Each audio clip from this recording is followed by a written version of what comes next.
And welcome to another edition of the Red, Gold, and Bold podcast. With you, as always, Jeff Chadiha from the NFL Network, Eric Eager, Soren Petro with you. Much to cover. Survive in advance is the adage of the playoffs. However, your Kansas City Chiefs thrive in advance here in the NFL playoffs. Does the win over Miami signal return to greatness for these Chiefs? Have they embraced winning ugly?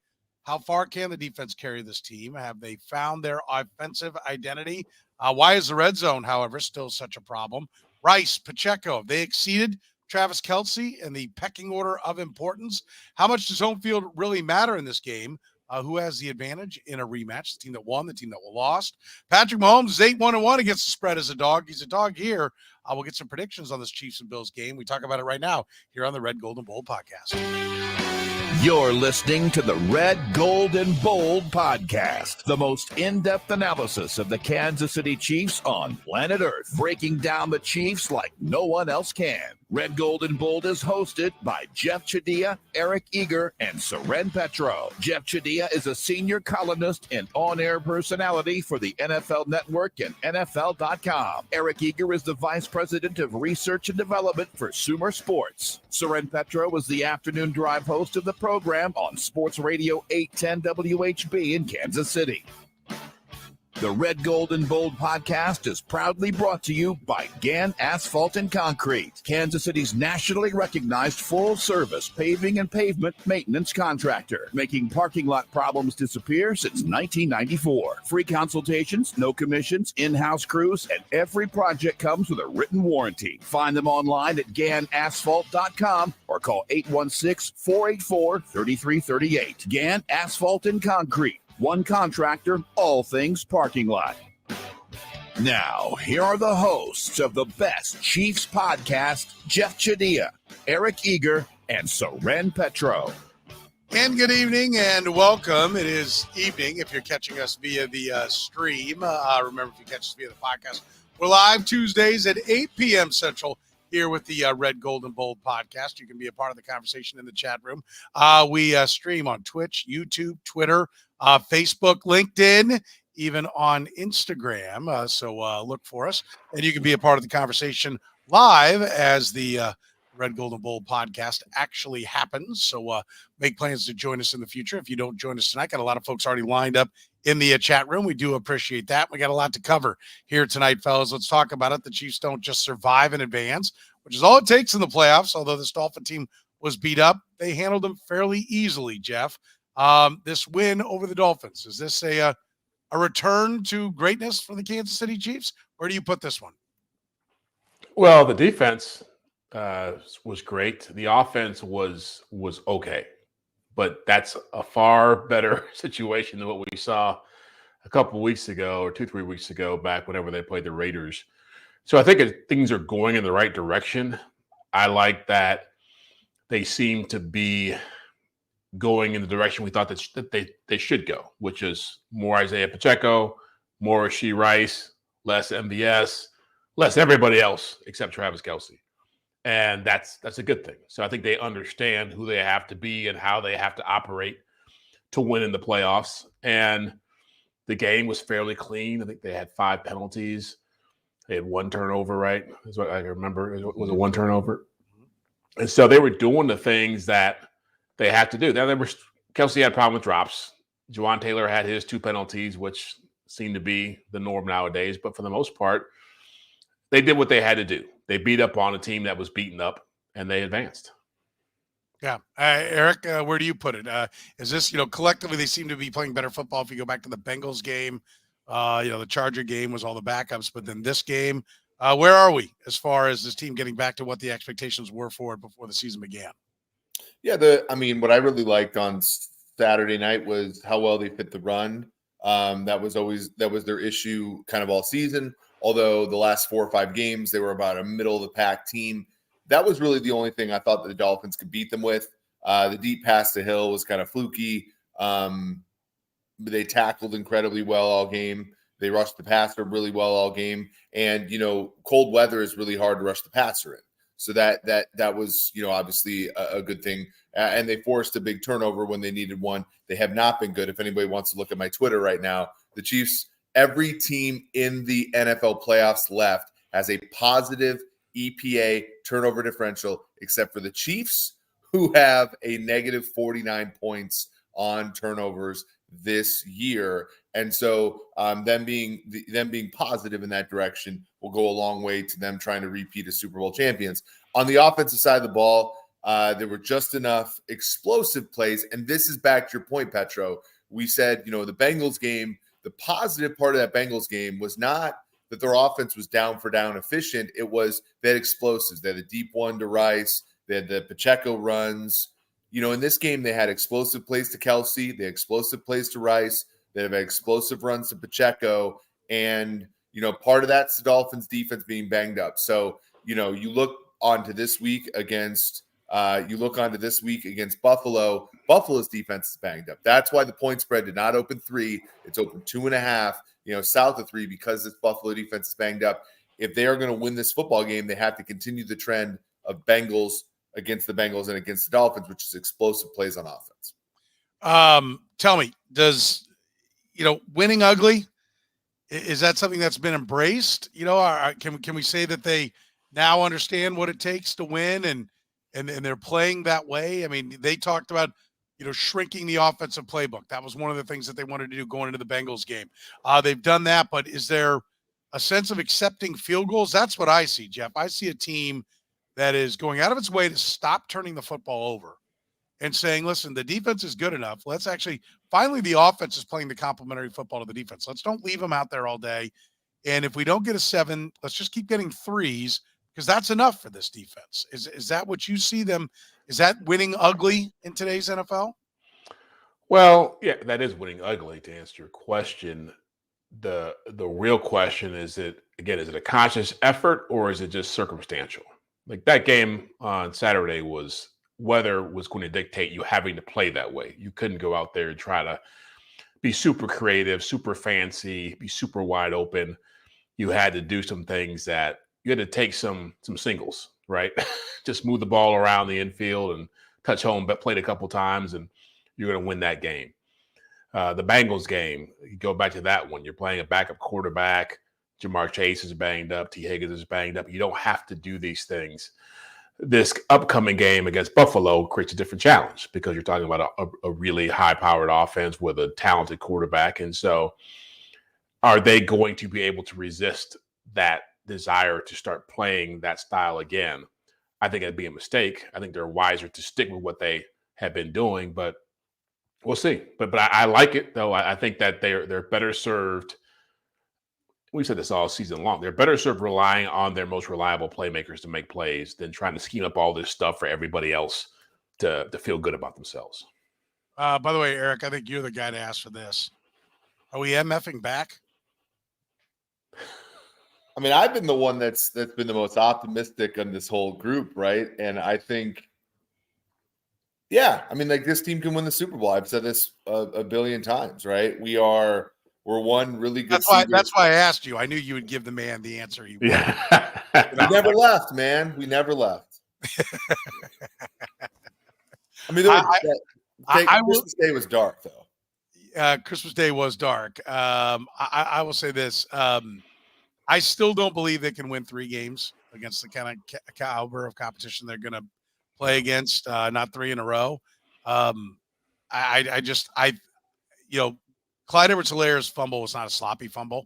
It wasn't a getting too cute fumble. It was just somebody put a helmet on the ball. Oh. But I mean, it like you have those in addition to your sloppiness. I still find it hard to believe that it's all cleaned up.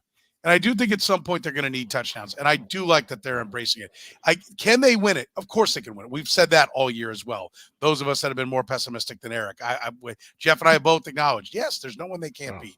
Yes, they can win it. They're just not the favorite anymore. And it's more unlikely than it is likely, right? That's how I would put it. But I think what it's going to take, though, is continue playing the way they're playing. And one of these days they're going to have a big takeaway day because I still don't see anything that says, we talk a little bit about the red zone here. I don't see anything that says like touchdowns are ever going to be like plucking fruit off a tree again.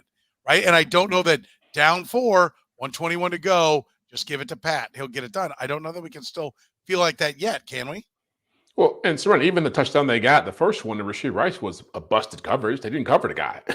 He just ran free across the middle of the field on a shallow cross and scored a touchdown. I mean, the second touchdown was a gimmicky play. And so I'm with you on that just because, look, the Dolphins were missing 5 defensive starters. You're supposed to win that game. But when you are 3 for 9 in the red zone, scoring touchdowns in their last 2 meaningful games, that's a significant statistic going into games against teams like you watch Buffalo play. They were playing a team that didn't have their best defensive player, but they're getting chunk play touchdowns. Mm-hmm. They're getting a 50-yard run for the quarterback. They're getting a 25-yard touchdown pass. They're getting I think every touchdown pass they had was over 20, 25 yards. And so Baltimore's going to score points. Houston, if they upset Baltimore, can score points. Like, you're going to need touchdowns to get there. And so I'm with you on that. I know it's easy to fall in love with the idea that this team is going to just turn it on, but they're going to have to grind out these games to win in the playoffs. By the way, I love this one. Give us the 3, you cowards. Everybody wants 3 points to bet the Chiefs. I love the 2.5. I'll have them on the money line. I think that's a big statement when they won't take it on up to 3 and the Bills are at home and they were the more impressive team. Well, I shouldn't say that. The Chiefs were impressive against the Dolphins. They were banged up, but the Steelers weren't supposed to be there. I don't know which team you could say. Tease Baltimore down to 2.5 and tease the Chiefs up to 8.5 as a hedge, right? Right? Because if you lose that bet, Chiefs could be hosting the AFC Championship game. Yeah, I teases are called a tease for a reason. So I will never second a tease bet whatsoever. Figure out the right side and bet it, for God's sake. But listen, are you confident, Eric, that they can get a touchdown when they need a touchdown yet? No. Okay. No. But look at my whole thing is look at the playoffs. And again, I know we're in the AFC bracket now, so it's different, but the quarterbacks in the left in the NFL playoffs are Jordan Love, CJ Stroud, Lamar Jackson, Josh Allen, of course. Yeah, that's a thing. But again, we have a lot of the same questions about Josh Allen that we do about Mahomes and the Chiefs right now. Baker Mayfield, Jared Goff, and Brock Purdy. Like it's different now, right? Like this team is a defense first team whose offense is manned by the best player in the NFL. So my bar is a little bit different, but absolutely not. No, when they're in I was in Windsor watching the game, like, because Peacock sucks. And I was like, and I'm sitting there, like, I'm like reverse mushing. I'm like, what is going to go wrong on every play? Like in the red zone, like they permute through all the various ways that they can screw up these red zone plays. And like they find, and there's ironically one player who can find a way to be penalized in 18 different ways in the red zone as well. A block in the back somehow from a tackle happens. You're a blatant block in the back. You start the play facing the guy you're going to block, and then you get called for block in the back. Like so yeah. Like no, I don't have any confidence there, but I have confidence in this defense because the only thing that this defense is the truth right now. I want to highlight a couple of things that were said here. I got to go back a little bit here. This one, KC is 7-1 in games where they're even or better in the turnover ratio, 4-5 when -1 or worse. I know. There's 9 games. That's been the whole deal. That's right. Like Gary, I love you. Yeah. And by the way, your avatar is the best. But I mean, that's kind of the point. Why do we think that's suddenly going to change? 9 of their 17 games, or 9 of their 18 games, I guess now with the playoffs, 50% of the time they're a turnover machine, right? Like, so why do we think that that's just going to go away? Like, it's almost like, oh, well, the Chiefs are really not healthy when they get struck by lightning. So if they'll just quit getting struck by lightning, it'll be okay. Well, this isn't a lightning strike. This is like they do things to turn the ball over. Question is, have they gotten away from that, right? Do you believe they've gotten away from it, Jeff? No, because at some point it's who you are, right? If you're -11 turnover differential, that didn't just happen overnight. That's a 17 game sampling of what you've been doing. And ultimately, look, I get the stat. Everybody wants to cherry pick their stats to have it make sense. And I imagine that. And everybody's sitting here saying Josh Allen's going to turn it over in the playoffs. Josh Allen's 20 touchdown passes and 4 picks in the postseason. Like Josh Allen, when he's playing the postseason, plays a lot better and a lot more cautiously than he does in the regular season. The thing that scares me about this team in this game specifically is that you look at how they played against quarterbacks who can move. And that's where this defense has that's the kryptonite for this defense. Quarterbacks who are athletic have given them problems historically under Steve Spagnuolo. Look at their losses this year.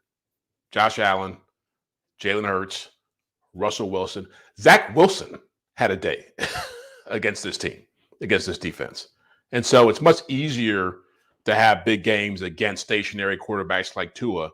But when you have a quarterback who can do the things Josh Allen can do, and Josh Allen's had big games against this team, and also being in Buffalo this time is a huge advantage. This is where Jawan Taylor really gets tested, right? As far as crowd noise. This is where the communication with the receivers, which has been an issue before, gets tested because of crowd noise. It's those things in other stadiums are a lot more of a challenge for this team. They've been playing better, but they've been playing at home too. How about this one? Beat Gamer brought this up, but I think this is a fairly good point. Can't wait to open the Josh Allen mystery box to see which Josh Allen we get this week. Yeah. Jeff just made a good point. He does seem to be better in playoffs. Is it that simple? He just flips a switch and he's better? Like, how about go ahead and flip that switch more often? Well, but is that true? He was pretty bad against – yeah, he's had some blowtorch games. Like he blowtorched Belichick in 21. Obviously, Chiefs here was great. But in 20 against the Ravens, that was a grind. He wasn't all that great in the conference championship game here in 2020. He was kind of a mess in 2019 against the Texans. And then what was last year, they got the doors. He was terrible against the Bengals in the divisional round. And then even in the wild card round, he was fine, but they were playing a bad Dolphins team. So no, I don't. I mean, he's the second best quarterback in the league, but I think what differentiates him from Mahomes is how inconsistent he is. Patrick's been more inconsistent this year, but he's still way more consistent than Josh Allen is.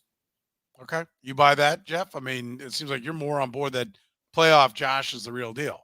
Yeah, the point I'm making isn't that he's better than Mahomes, which somebody asked me in there. It's that he is pretty good in the playoffs.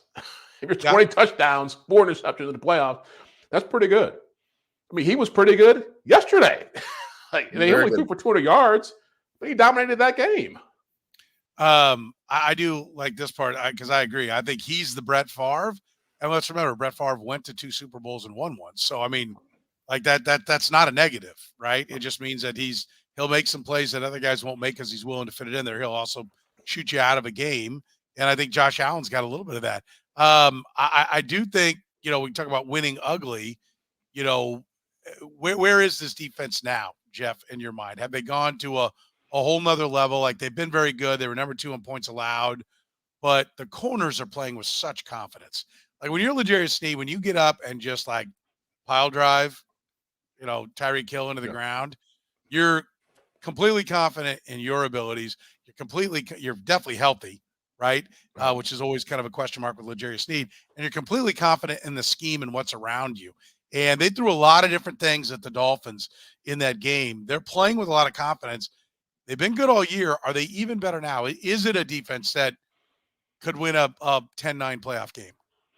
Yeah, they could. And they've been great all year. I mean, there's no question about that. The only thing I've said about them that I don't like is the turnovers. They don't take the ball away enough for a great defense. And when you watch the Ravens play or the Niners play or, the Cowboys when they were on before Green Bay showed up in their lives this past weekend, you need that if your defense is going to carry you to a championship. You're going to need what they got in that Chargers game when Mike Edwards taking that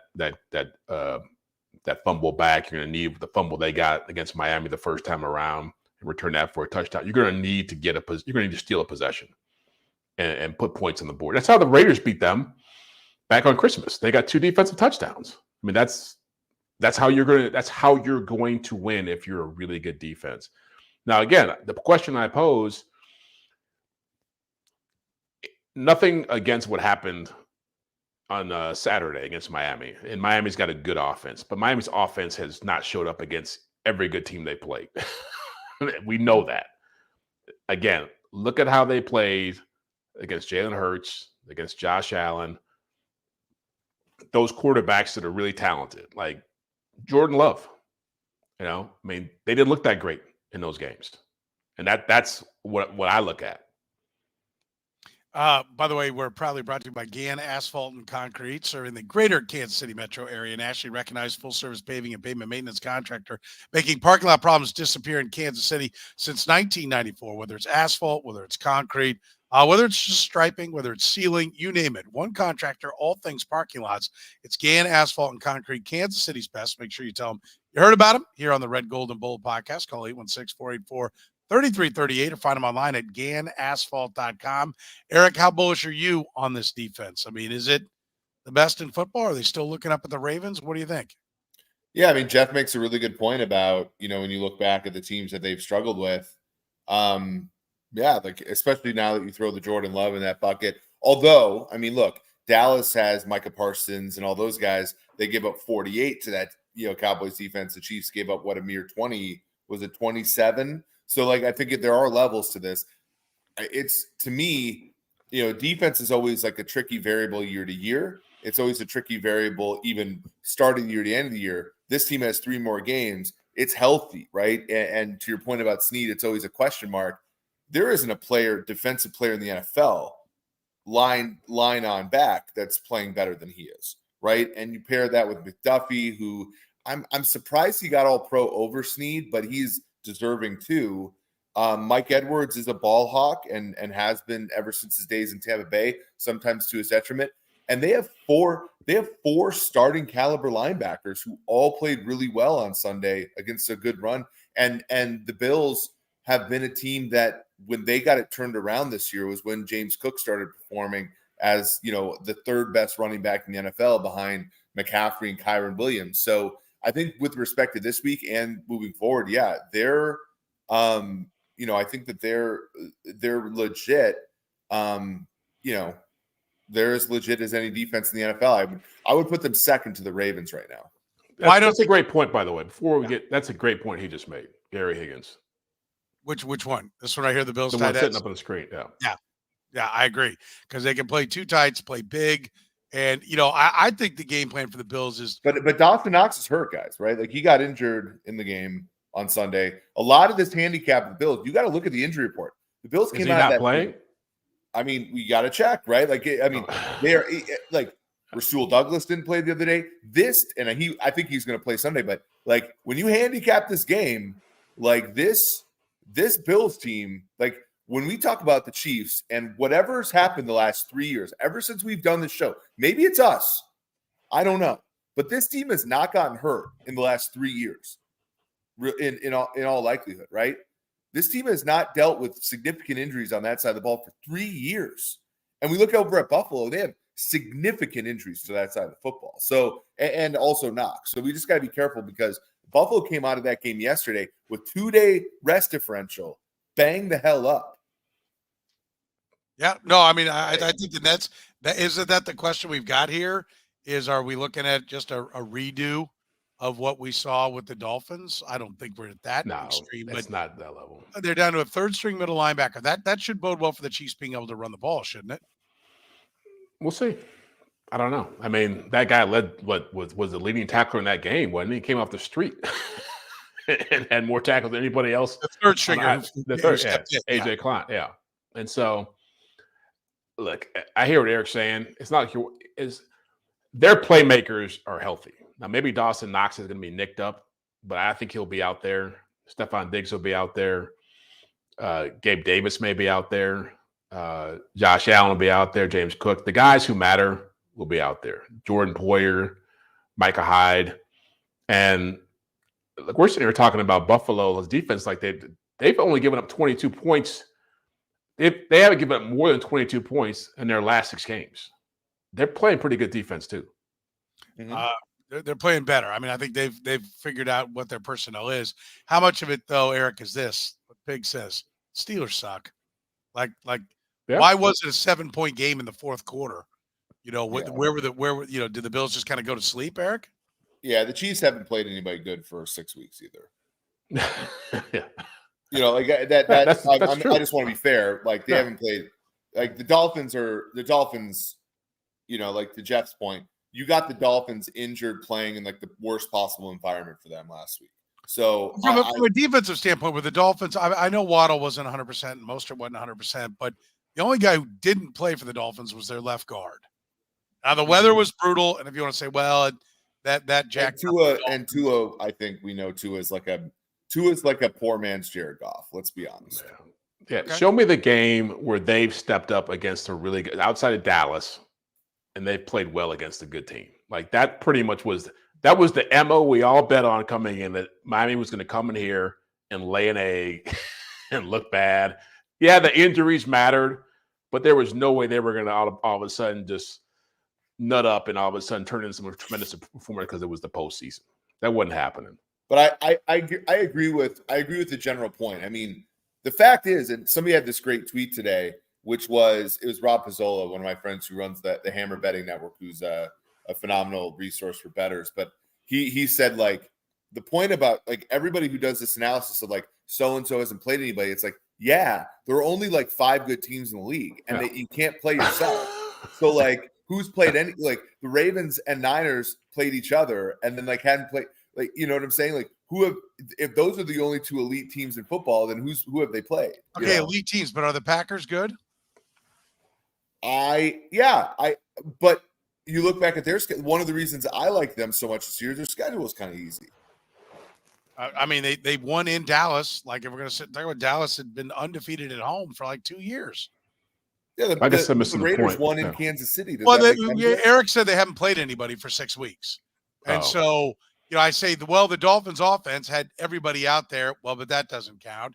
The Packers, they just hammered the Cowboys, where they hadn't lost at home. Like the Packers beat them. His point was that, well, you can't play yourself. There are no good teams, and I'm like, okay, well, so what are we talking about here? Like, are these good teams or not? Like, well, my thing is, I think next podcast we're going to drool all over Jordan Love and all the Packers, and he's a franchise quarterback. And right now, it's like they haven't played anybody.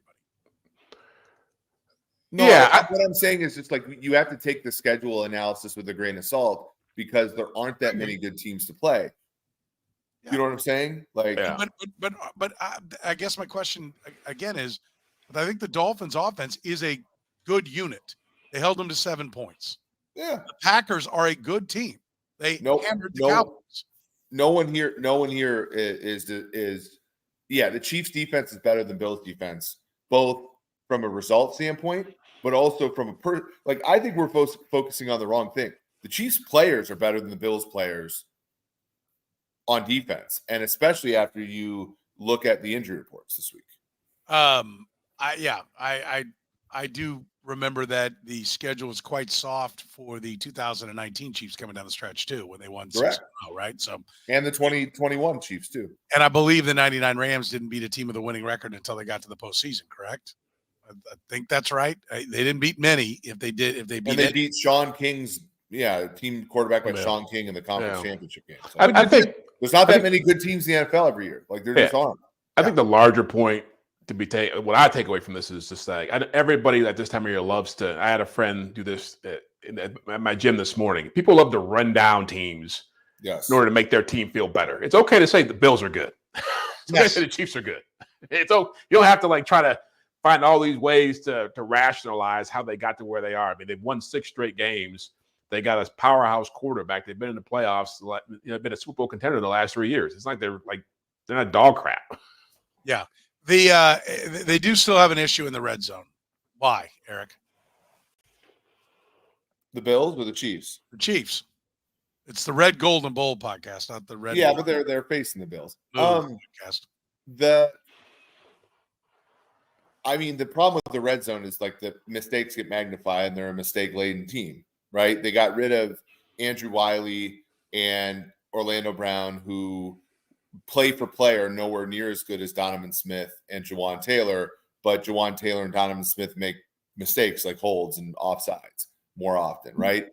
I think like a guy like MBS is, probably faster than people he replaced, but he drops passes, and those mistakes are magnified in the red zone, right? Like the more of the field you have, the more margin for error you have, right? Like I just think that this is a team that makes, because of their youth, because of their inexperience, because of their two veteran tackles and the way that their games are constructed, I just think they're more mistake laden. And I think mistakes are more harmful in the red zone than they are in the middle of the field. So that to me is just like the way they are. And to Jeff's point, like I think their regression can certainly happen, right?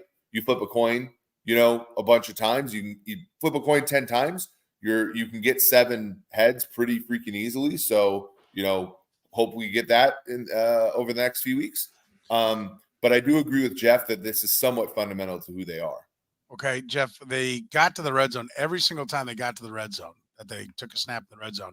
In this last game against the Dolphins, the first play in the red zone was a run, right? They never threw it every single time. I think there's a little bit of what we talked about earlier, embracing your identity. We're not going to screw up and give away the 3 points we've already got. Yeah. Priority 1 is don't lose the 3. Harrison Butker's money in the bank, don't lose the 3. Is this a part of their identity as to why they're not better in the red zone? They're embracing the fact that we don't have the weapons to thread the needle. We don't have the guys that can shake somebody in a phone booth. So let's stop trying to do it. Hopefully we can bust Isaiah Pacheco on one of these and he gets in there. We're not going to get too cute. We're not going to fumble it. We're not going to put it on the ground. We'll take our 3 and play defense. Yeah, I mean, that's a big part of it. I mean, look, when you're in the red zone, we all know it's a condensed area.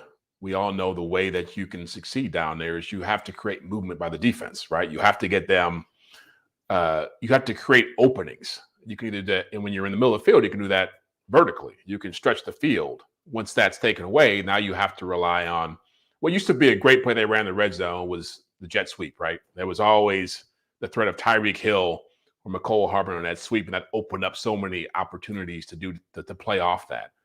That's not a part of their offense anymore.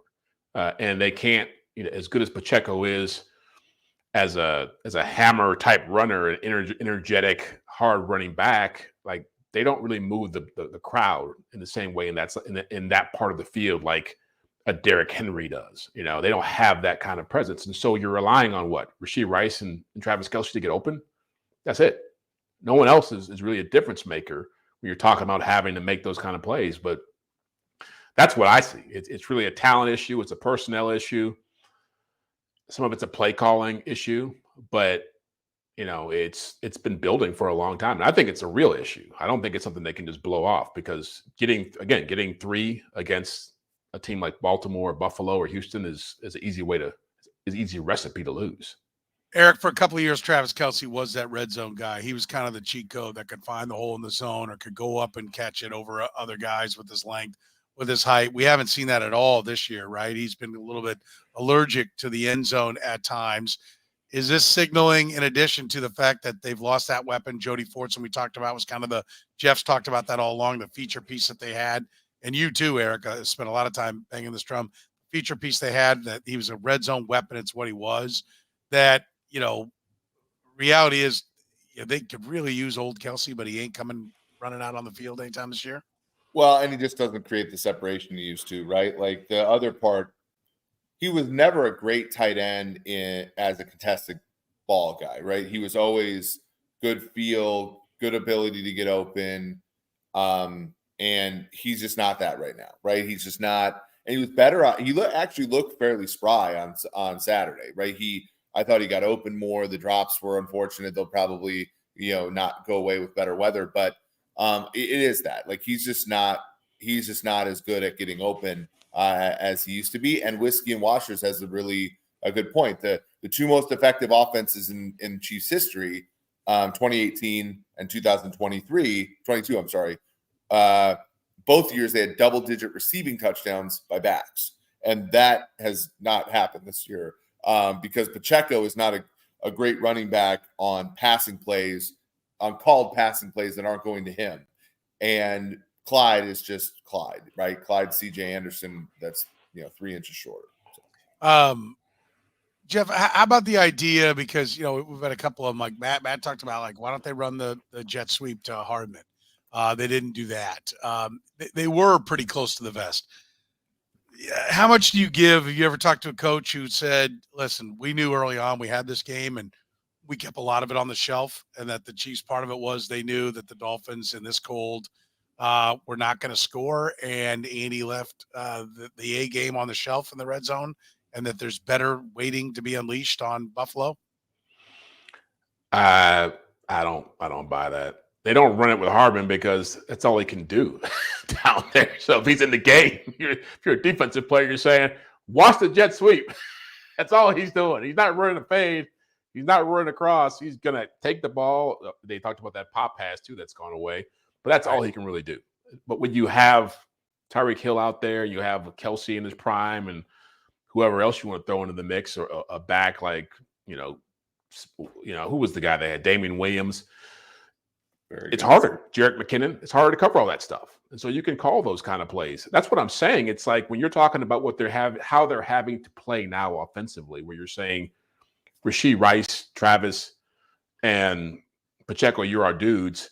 You gotta find a way to feed them. They gotta win. It's not a matter of how can we scheme this up. It's a matter of Rashee Rice, you're a 50-50 ball guy coming out of college. We got to go to you down here. We got to scheme a way to get you a fade, a back shoulder, something, and you got to deliver. Like I think that's what I would expect to see more of moving forward than the jet sweep coming back. That's a good one. Gary says, why is it always play calling and never a lack of execution? Listen, because one, we don't know what was said in the huddle. We don't know what the play is. I don't think it's always play calling. We'll talk about execution. You can see when routes are rounded or guys end up side by side. That's not the plan. There are sometimes you can see it, but I think some of it is talent, right? Like we talk about it all the time.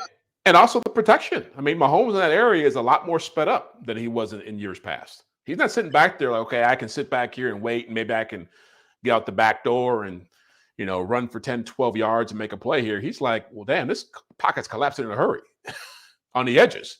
And they're sitting there, he can't step up and run as easily. He did it against Miami because Miami had no pass rush and he felt comfortable doing that. But against better teams, he can't do those things.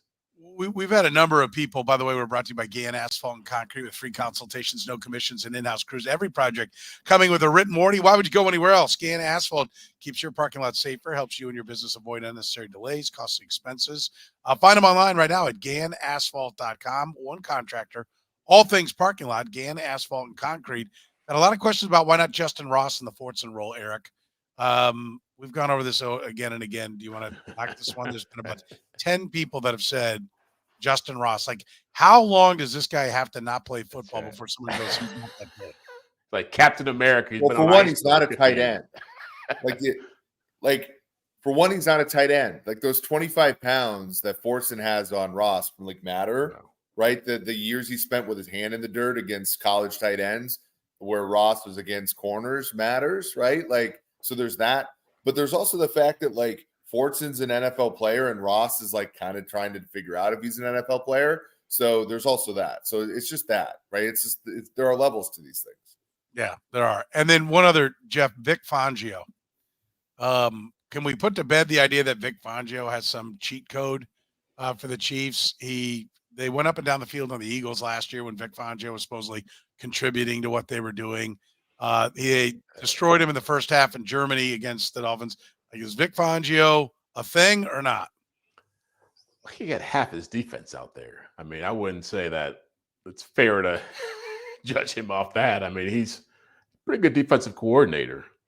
I think the way that he plays the Chiefs, that he does, I think he understands his secondary play, his simulated pressures, the things that he does give the Chiefs problems. Now, has he been on teams that have been good enough to take advantage of that? You could argue that. I mean, I think they had a pretty good day with Philadelphia there, but he wouldn't call in the plays there. He was consulting, didn't have his defense. I didn't even question. They didn't go up and down the field against them in Germany either. They scored 14 points on offense. Up and down. Is that what they did? Yeah, up and down. Yeah. Right? I thought they had 14 points on offense and a defensive touchdown. It did seem pretty easy on a couple of drives, on those two drives against him. No, I think it's a fair point. They beat him. Congratulations, move on. The other guy doesn't have to be a moron. In fact, if he is a moron, it means less for you. Rice and Pacheco. Are they now more important, both of them, than Travis Kelce? I asked that because I wasn't sure why Isaiah Pacheco was still in the game with 5 minutes to go or 4 and change and running the football. That was baffling me, Eric. Where do you put those two and Kelsey? How would you rank the level of importance of Pacheco, Rice, Kelsey? Rice, Kelsey, Pacheco. Okay. Why? Well, Rice is the most important player on this offense by a country mile because after Mahomes, for those that can't figure that obvious part out. But like if this would be they would be in a dark place without this dude, right? Like they have no one. That third down play where he snagged the ball in the middle. Who else on the team is capable of that play as a wide receiver? No one, right? So like they have no way out of some of these things without him. Kelsey, is still there. He does something. I'm surprised like the Dolphins didn't put Ramsey on him all that much, which means again he's not garnering the respect he used to have. And then Pacheco. I think Clyde is like Pacheco is much better than Clyde, but I think the gap between him and the rest is between those two is smaller than the gap between like Noah Gray and Travis, and then like Rice and like and wide receiver 4. By the way, Jeff, where would you what do you think about where Rashee Rice is now amongst wide receivers? I mean, I think it has been fun. We had the comment there I put up a second ago about it's been fun to watch him. I mean, from throwing up in minicamp, right, to now being the guy on this offense. That's a pretty cool. I agree. That's a great story. And, we can talk about all the other receivers that haven't been what maybe the fans wanted them to be. I do think that, it's something needs to be said for how well he has played and how good do you think he is? I mean, are we talking about a guy that you can legitimately call number one wide receiver in the near future? Maybe in the future. He's not a number one now. I think he's a 2 who's being asked to be a number 1. He doesn't have number 1 stats cumulatively for the year, but right now the way he's playing, is he, I get that he doesn't have a full season's body of work to say he's a number 1 wide receiver, but like when you ask me to rank him, I'm thinking, okay, are we talking about how does he compare to Justin Jefferson as a rookie or Jamar Chase as a rookie or guys of that caliber or even a Deebo Samuel? Like, I think probably Deebo Samuel is a great comp for him to where Deebo Samuel was as a rookie to where he is now. They're both physical players. I mean, Deebo obviously is a way more physical player, but I think like you look at Deebo a couple of years ago when he had that huge season, like when he had like 80, 90 catches and 1,400 yards and was pretty much the entire offense for the Niners. Like I could see him having that kind of a season. I mean, I like the guy a lot. I'm not a big fan of receivers who don't have top end speed. Number 1s, like that's fine for a number 2. If you're a number 1, like you're like out there frightening people. Like I don't think Rashee Rice frightens people yet. 28 for 405 his last 4 games with 3 touchdowns. Mm-hmm. That's pretty good. It's 100 yards a game for those last 4 games. Yeah. Remember the first time you got introduced to Jamar Chase in the Chiefs lost to the Bengals? Remember that game? Yeah, I mean, listen, but that's number 1 to me. But there are 32 number 1 receivers then. Like, so we're telling me that just because he's not Jamar Chase? No. There aren't 32 number 1 wide receivers, just like there aren't 32 aces. I agree. Yeah, they're not. Right? But I don't think you have to be the number 1 to be a number 1. Right? Justin Jefferson's a 1. Jamar Chase is a 1. I think your comment to Deebo Samuel is really good. I think that's a very fair assessment to say, hey, he's trending in that direction. I do think you can arrive at whatever you're going to be next year in the last 5 games of this year, though. I don't think it's like, no, he's not that good. And the next year, you're like, well, he's doing the same thing he did over the last 4 games the year before. So I do think Rice is. His growth in this offense, there's no way I would have sat here and said he would be doing what he's doing. But it's super impressive what he's doing. I don't want to mistakenly miss that point. Yeah, he's had a tremendous rookie season. Yeah. But yes, I think Eric, would you call him? Is he a guy that will be a number 1 wide receiver? He'll be the top guy in this team unless they sign a free agent or make a hell of a draft pick. But would you call him a number 1 right now? he plays this way for the rest of his career, I think he's a solid one. Yeah. Okay. I'll take that. All right. And you agree he's more important than Kelsey now, Jeff? I think Kelsey and Pacheco. I think Rice and Pacheco are more important than Kelsey right now. Yeah. Kelsey's still important, but if you lose those first two guys, it's over. By the way, and that's okay. That's how it's supposed to be, right? That's what good football teams look like. The guy who's been a star forever, when he starts to recede, when he starts to get old, they have other guys to push up there. This isn't a negative, and it's not a problem. It's okay for Kelsey to be the third best option for 2 or 3 years on this team and still be a very good tight end. I thought we had a great point was made several weeks ago when it's like, when we were talking about what would get this team going, I think when they hit rock bottom, maybe after the loss to the Raiders, and it was like, the problem is Kelsey's is a very good or really good or pretty good, whatever label you want to put on him, tight end. And he used to be a top 10 receiver, right? Well, now if you've got a guy growing into being a 1 or a 1.5 or a 2 receiver, it's okay for him to just be a really good tight end. You can still be a really good offense. Soren, I covered the Niners back in the mid-90s when Terrell Owens was coming up, and the same thing happened there with Jerry Rice.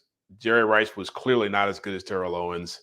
Garrison Hurst had become a really good running back and become an all-pro, Pro Bowl level running back, and Steve Young was still there. And it was so obvious that Jerry Rice was the third option, but they still had to treat him like he was Jerry Rice. Kelsey doesn't have that kind of ego, but that's what's happening here. Yeah. Yeah, I think that's a great point, a great example. All right, let's talk about how much home field really matters, Eric. 2 days, we had and I think I put it up, the comment, 2 days extra rest versus home field. Which would you rather have if you're the Bills and Chiefs? Like, what's a better scenario? Home field's better. Then 2 days rest.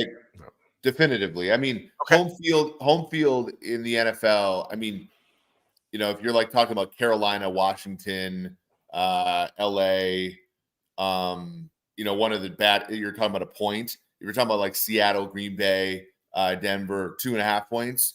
A bye is worth at most 1 point. So a bye is the most, rest differential you're ever going to get. So 2 days is worth far less than home field. Now, in this particular instance, home field has not ever meant that much to Kansas City because Patrick Mahomes is one of the best players of all time. So the rest differential helps the Chiefs. But no, you'd absolutely rather play the Texans at home than play the Bills in Buffalo with the 2 days. No. You'd rather. But it's not about changing the team. It's just about home field. What does you'd rather play the Bills? You'd rather play the Bills at home than the Bills in Buffalo with two days more of rest. Right. Okay. But so how many points is it worth? So it's worth about 0.2 points is what I've estimated it. And home field is worth about, on average, 1.5 points in today's NFL. Okay. So the rest is worth 0.2. Mm-hmm. Okay. Jeff, what do you think? What does the rest do for the Chiefs? I'm the same way. There's a benefit in terms of the Bills are more banged up, but they're also not traveling back to wherever they were playing at on Monday. They're going to be at home this week. They don't have to get on a plane to go somewhere else to play. They have more opportunity to get into their training room, to get with their people, their teams, whoever's going to take care of their bodies. And the crowd noise is huge, man. I mean, it's just, again, remember how the Chiefs played in Lambeau. Like, they haven't played a road game in a while. And remember how they played in Lambeau. It was not what we're talking about over the last 2 or 3 weeks. It was kind of rough for a lot of people.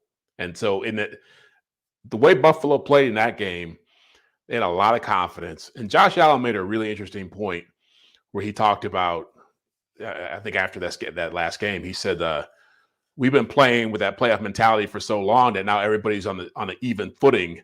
Like we're a lot more comfortable with that. Like it's easier for us to go out and play now, knowing that all we got to do is play. We don't have to worry about what's happening in Miami or what's happening in Baltimore or here or there. We're going to make it to the playoffs. Like their comfort level with being in that stadium. You've been in that stadium. You've been in that part of the country. It's cold. It's nasty. It's windy. It's a horrible place to play for opponents. And that's all in play for them. I'm sure they would take the home field over the less rest. Yeah. Let's talk about what's the advantage in a rematch, the team who won or lost. Eric, is there any data there? I'm a believer that there's a little bit of an advantage to being the team that lost. Listen, if you're inferior, I'm talking about fairly equally matched teams. If you're an inferior team, you're still inferior. But I think there's a sense of like when you won, you're almost beholden to do what you did before. Because if you do something different and it doesn't work, it's like, what are you doing, idiot? Last time you ran the ball, why are you not running the ball? Where if you lost, everything's on the table, right? You can do whatever it is you want to do. Is there any data on that about the second time around being getting a kiss if you're the losing team? It's not.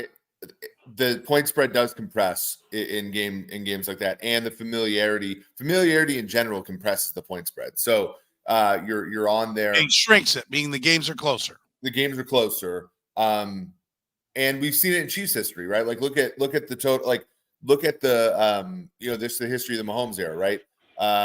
2018, they lost by 3 to the Patriots.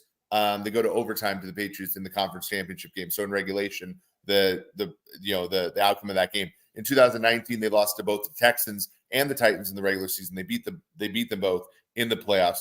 2020, 2020 is fine. 2021, they lost to the Bills in the regular season. They lost to the Bengals in the regular season. I think that they played better in that second Bengals game. They beat the Bills, right? And then so they've done this a number of times where they've avenged a regular season loss in the playoffs. And that's frankly, like that's like where the whole it's hard to beat a team 3 times thing has also come up. Where do you sit on being the team that won or lost in a rematch, Jeff? I think it matters more when you don't see a team as much. I feel like the Bills are almost a divisional rival now, much as they play each other, right? I mean, there's just not a lot of secrets, and there's a lot of familiarity here. And so I think that matters more. Like I think back to that 2020 season when they lost to the Bucs in the Super Bowl. Like that was a situation where, they dominated the Bucs in the regular season game, and then when they met up for the championship, for the Super Bowl, it was just Tampa Bay had more of a feel about how they wanted to play that game. And that I think tends to be the case if you don't really feel. I think that was like the Ravens have advantage, for example, when they play NFC teams. They're like 20-1 against the NFC. Well, they don't see Lamar Jackson in that scheme as much, so it's harder for them to deal with it as opposed to Cleveland or Cincinnati or Pittsburgh, Kansas City, a team that they see a lot more. So I think this is the kind of game where you're making a valid point, but I think in a game like this, it's just always going to be tight because these teams are so evenly matched. They played the Bills this year because they played the whole AFC East, but they'll play the Bills again next year. They both won the division. Yep. Won their division, so they're like finishers. Which if they get to the conference championship and play the Ravens, they haven't played the Ravens since 21, if I'm not mistaken. And that might be interesting. To Jeff's point, they tend to do a pretty good job against teams that they don't face very often. Yeah. If you're wondering, by the way, they play the AFC North next year, so they'll get the Ravens next year and the Bengals again next year. They always seem to play the Bengals because they're generally like finishers. Again, they've also got the Houston Texans next year, so plenty of division winners that are there on their schedule. All right, let's talk about the fact that Mahomes is 8-1-1 against the spread as a dog. Take any meaning from that, Eric? Yeah, I mean, like this team is looking for challenges. When you have hosted 5 straight conference championships, played in 3 Super Bowls, won 2 of them, I think that there is, they're not very good as favorites. Like, let's look at the ATS record as favorites. I think they look for challenges. I think that they rise to them. So yeah. All right. How many of those underdog games were like back in 2018, first year? Like, how often had they not been favored in the last 5 years? They were dogs in the Super Bowl last year. Well, okay, that's one. Yeah. They were dogs to Buffalo last year and lost at home. Lost and didn't cover. Right. They were dogs to the Ravens in week 3 of 2020 and murdered them. Were the Bengals favored last year in the AFC Championship game? No, the Chiefs close favored. Yeah. How about it? Prediction time. What do we got? I want to stop before we get into this because I'm pretty sure if I remember correctly, you two picked Buffalo to be in the Super Bowl, right? Yes. So I'm curious to see what kind of predictions you make today. But no, I also picked the Lions to be in the Super Bowl, and they are now a touchdown. Both teams are favored to be in the conference championship game. And you picked the Rams to win last week. No, I picked the Rams to cover.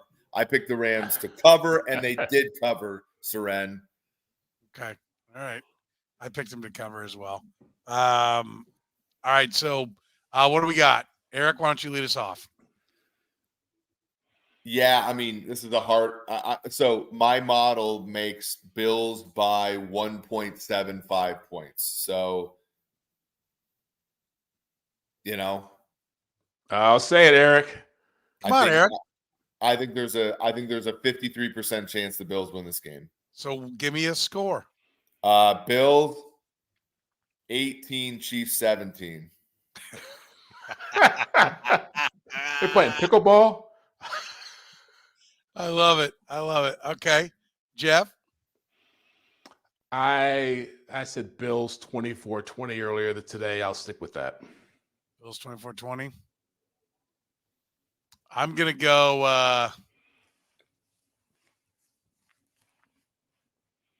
go Chiefs 26, Bills 24. Wow. I thought you were going to say Bills 7. No, I'm not. So you're basically giving up on your Super Bowl pick before the divisional round even gets played. Sure, why not? Wow. Why not?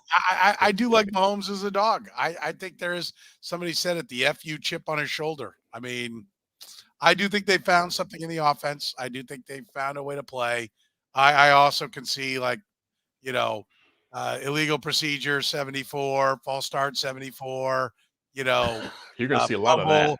And then sitting here looking like, what was I thinking? I mean, what was I thinking here? But I'll take it. I see the path. And I'll say they get there, 26-24. I hope you're right. Yeah, I hope so. Listen, with free consultations, no commissions, in-house crews, and every project coming with a written warranty, there's only one company you need to know. If you own or run a business and you have parking lot issues of any kind, asphalt, concrete, they handle it all. It's Gann Asphalt and Concrete. Find them online at GannAsphalt.com. One contractor, all things parking lot. For Jeff Chadiha from the NFL Network, Eric Eager from Consumer Sports, my name is Soren Petro saying thank you very much for joining us here on the Red, Gold, and Bold podcast.